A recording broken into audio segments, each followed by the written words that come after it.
Purulia government medical college ও হাসপাতালের ইন্টার্নরা অনির্দিষ্টকালের জন্য কর্মবিরতিতে সামিল হয়েছেন। তাদের মূল দাবি হাসপাতালের শহর ক্যাম্পাস থেকে চিকিৎসার সমস্ত বিভাগ পুরুলিয়ার হাতোয়ারা ক্যাম্পাসে স্থানান্তর এবং মেডিকেল কলেজ হাসপাতালের পরিকাঠামোর সার্বিক উন্নয়ন। এই কর্মবিরতির জেরে সোমবার বিকেল থেকে পুরুলিয়া গভর্নমেন্ট মেডিকেল কলেজ ও হাসপাতালের চিকিৎসা পরিষেবা ব্যাহত হয়েছে। বর্তমানে পুরুলিয়া গভর্নমেন্ট মেডিকেল কলেজ ও হাসপাতালের দুটি পৃথক ক্যাম্পাস, একটি শহরের মধ্যে এবং অন্যটি হাতোয়ারায়। ফলে ইন্টার্ন ও চিকিৎসকদের প্রতিদিন দুটি ক্যাম্পাসে যাতায়াত করতে হয়, যা সময় সাপেক্ষ এবং ঝুঁকিপূর্ণ, বিশেষত রাত্রিবেলায়। এই সমস্যার সমাধান চেয়ে ইন্টার্নরা প্রথমে অধ্যক্ষের অফিসের সামনে অবস্থান বিক্ষোভে বসেন। পরে অধ্যক্ষ এবং স্বাস্থ্য দপ্তরের আধিকারিকদের সঙ্গে বৈঠক করেও সমস্যার সুরাহা না হওয়ায় ইন্টার্নরা কর্মবিরতিতে যাওয়ার সিদ্ধান্ত নেয়। আন্দোলনকারীরা জানান, যতক্ষণ না তাদের দাবি পূরণ হচ্ছে ততক্ষণ এই কর্মবিরতি চলবে। এদিকে অধ্যক্ষ ইন্টার্নদের সঙ্গে আলোচনার পর দ্রুত সমস্যার সমাধানের আশ্বাস দিয়েছেন এবং স্বাভাবিক চিকিৎসা পরিষেবা চালু রাখতে কর্মবিরতি প্রত্যাহারের আহ্বান জানিয়েছেন।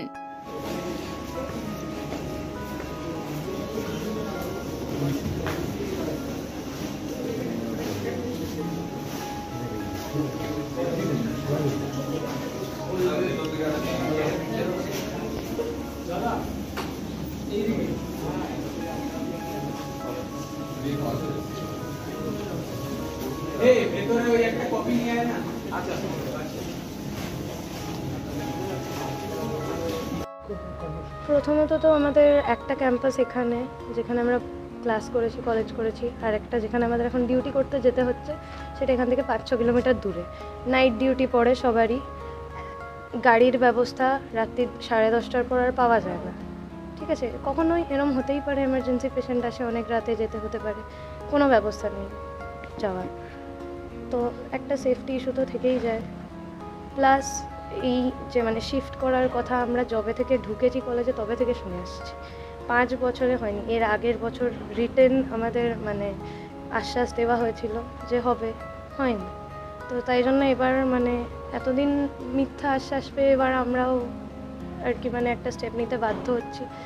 স্যার বলেছেন, আমাদের প্রিন্সিপাল স্যার, 15 থেকে 20 দিনের মধ্যে শিফট করা হবে ক্যাম্পাস।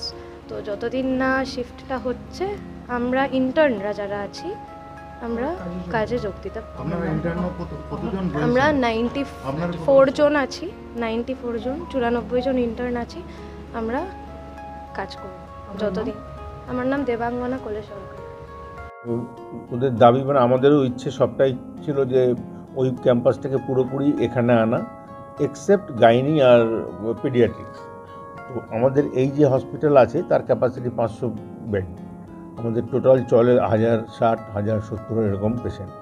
তো আমরা ঠিক করেছিলাম মেজরিটি ডিপার্টমেন্ট এখানে নিয়ে আসা, গাইনি আর পেডিয়াট্রিক্স ওখানেই থাকবে। তো সেটাই ওদের দাবিতে বা জাস্টিফাই ওরা যে ইয়ে করছে।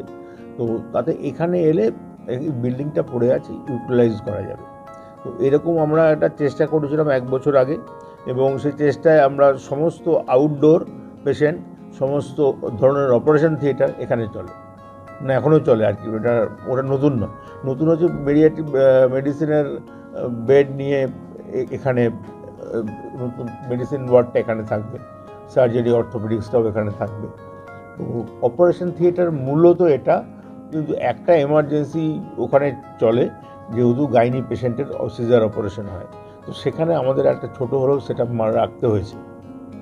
তো আমরা অ্যাসিওর করেছি যে 15 দিন 20 দিন এর মধ্যে আমরা ব্যাপারটাকে করতে পারবো।